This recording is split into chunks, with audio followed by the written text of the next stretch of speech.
Hey, let's talk a little bit about what to do during blackout. I'm Todd with Ready Your Future, and this is another prepper tip episode. The reason I'm bringing this up is a couple of weeks ago, we lost power in the Houston area. We had this freak windstorm. I talked about it a little bit on the podcast. This freak, it wasn't just a windstorm, it was a thunderstorm, but it was almost like low-end hurricane winds. And it was crazy. I mean, I was home and we saw the wind pick up and we were looking outside, and all of a sudden, and we knew this was coming. We were watching the weather, and but anyway, we kind of saw it roll in. The wind picked up really hard, and then it started raining, and the rain was like sideways and craziness. And it knocked down a lot of fences in the neighborhood. It knocked down trees and all different kinds of things. Luckily, we didn't have any issues other than just little limbs and things like that falling. But we lost power for a lot longer than we have in a while. And so it's one of those things. Luckily, it wasn't really hot. Our house probably, and we lost power, I think it was about 16 hours, maybe 18, probably 18, and we didn't get the house kind of kept cool probably about till midday the next day, and so it wasn't terribly uncomfortable. However, if it was happening today, which we're in some crazy temperatures right now, it's hitting triple digits, 114 the feel like temperature and all that kind of stuff. This morning I went to the grocery store, and I go early in the morning, 6 o'clock in the morning, and the temperature gauge on my truck was reading 85 degrees at 6 o'clock in the morning. So that's pretty crazy. So it's just going up from there. So another reason that this is coming up is I was reading an article about how the grid was failing in Austin, and it wasn't really the grid, but it was more like equipment was failing, and so because of that, people were without power. And we've talked a lot about that in the preparedness community about how our infrastructure is just so fragile.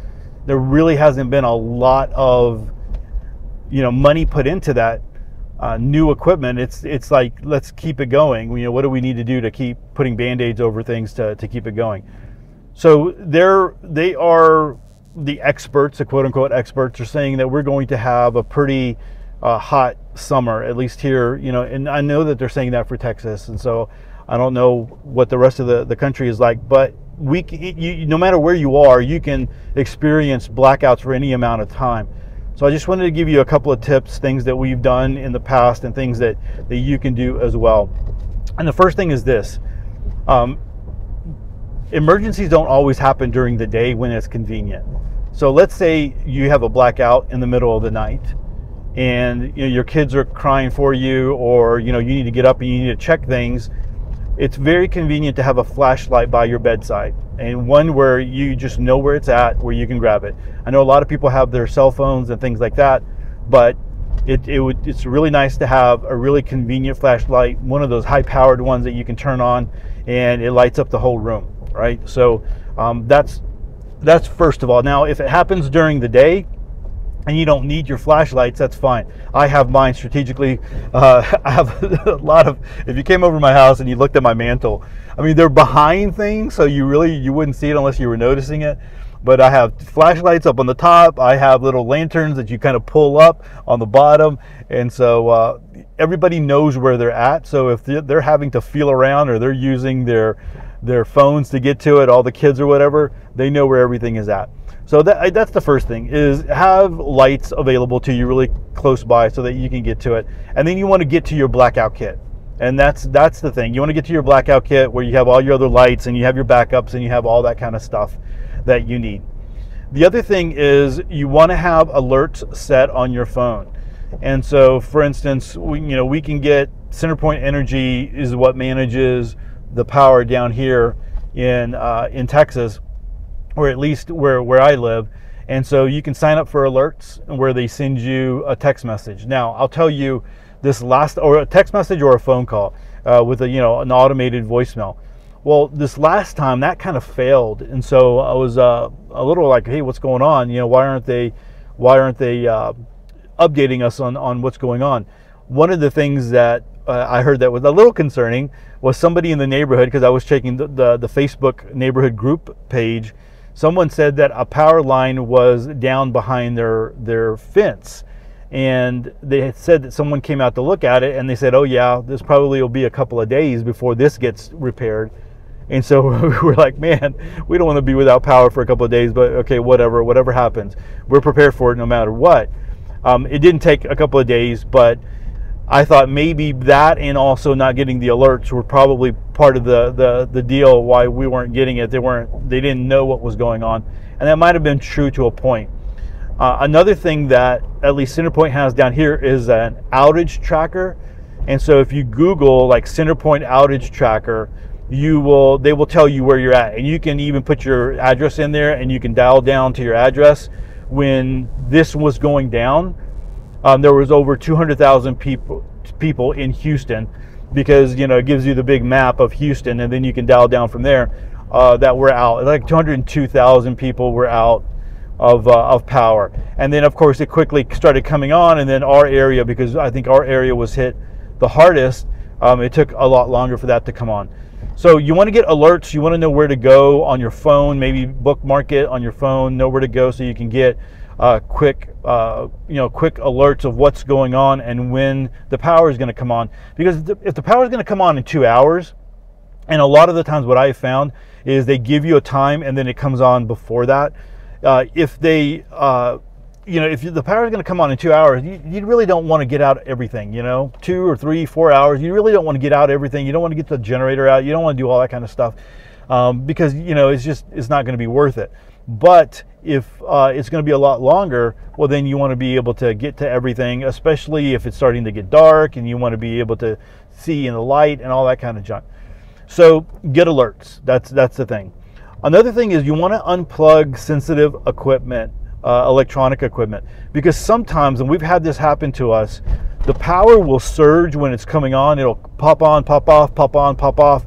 And with that, sensitive electronic equipment can get fried. Your air conditioning can get fried. And so one of the things I have trained my kids on, and they don't want to be hot either, is if the power goes out, they go turn off the AC right away. And the reason being is we've lost capacitors because of the surges, right? And then if it was a weekend, luckily my son knows how to work on ACs now, and so he had a friend. We lost a capacitor over the weekend a couple of weeks back, and he had a friend who had a spare one, and he was able to pop that one in, and it was like we were going in no time. So that's always a blessing to know somebody who works on ACs, but you don't want to have to deal with that if you don't have to. And so just turn off the AC, make sure the power is on, and it's not going to be popping on and off, because that can be, it's not as costly to lose a capacitor for your AC, but it's just, you might not be able to get somebody to come out. And you don't want to lose a laptop or a computer or something along those lines. That's, sensitive equipment. The other thing is that you want to do is you want to keep your doors and windows closed, to keep the house cool as long as you can. If you're opening the door, you're going outside, make sure it's like, okay, you're going to go outside, you're going to stay outside, maybe you're going out to the shade. At some point your house will get hot, and so at that point you're going in and out. But you want to do that. You also want to so anyway, look at the temperature. You also want to look at closing your shades, especially if the sun comes in, especially if you have single paned windows. Now, so, a lot of the newer homes have double paned windows, and they will keep the cool air in and the heat in during the winter time.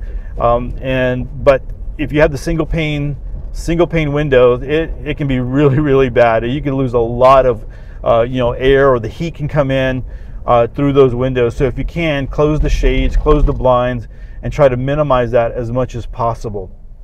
The other thing is you got to watch your refrigerator. Now, right now with the price of food and everything that's going up, you want to really maintain that as much as possible. So a freezer, if you're not opening it up, you can keep that. I mean, that can stay cold for 48 hours without electricity. Your refrigerator is a different story though. So I've heard things anywhere from 4 hours to 2 hours. And you don't want to, well, the 2-hour mark is this: you don't want your food to be above 40 degrees for more than 2 hours in your refrigerator. So part of that is having, a thermometer on the inside. But if you have that thermometer, it's, you're opening and closing the doors, that kind of defeats the purpose. They do make thermometers that you can read on your phone, and I don't know exactly how those work. I don't have one myself, but I've kind of considered that one. This time around, I didn't get the generator out. I used the Jackery for my refrigerator, and that seemed to work fine. It didn't last as long as I wanted to because my refrigerator is an older refrigerator. It's not energy efficient. And so if it was energy efficient, it would have the Jackery would have powered it for a lot longer. And so, we're getting close to needing another refrigerator pretty soon. So that will happen there. But you want to make sure you have something in case the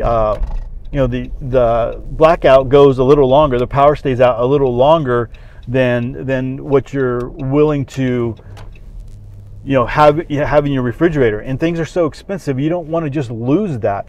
So I would definitely have, and I've talked about this before, you need to have an inverter that, at a minimum, an inverter that you can connect to your vehicle, and your vehicle can run, and you can run your refrigerator for a while. You can leave it on for 2, 3 hours, 4 hours, turn it off, and at the same time you could be topping off your phones and all those different kinds of things, your batteries, your rechargeable batteries, all those things while you're doing that. But at least you can save that money in your in the refrigerator, all the condiments, all the things that you have in there.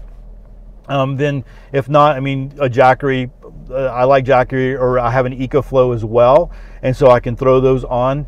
You just got to make sure that the system that you buy is big enough to power what you need. So you really need to know what your refrigerator, the wattage that it needs to be able to turn on because of the compressor. And that's the big deal there. Again, my freezer, I did a test on the small Jackery that I have, and the freezer ran, and it because it's energy efficient, it was great. So I can keep that sucker going for a long time if I needed to, just on the small Jackery. But then you can also get the generator if you need to. So and bring that out if you have that, and run it and do all that. Well, guys, that's it for this episode, and I hope you enjoyed this one. I hope it's a blessing. Hey, if you are looking for more blackout information, I do have a PDF that I can send you, what to do before, during, and after a blackout, and it'll be in the description below, and you can sign up for that, and you can get it. You can also, there's a video that you can go to that I've created that with a lot of other helpful resources as well. All right, so much for that. I hope you stay cool in this crazy summer and the crazy world that we're living in. We will catch you on the next one. God bless. Peace.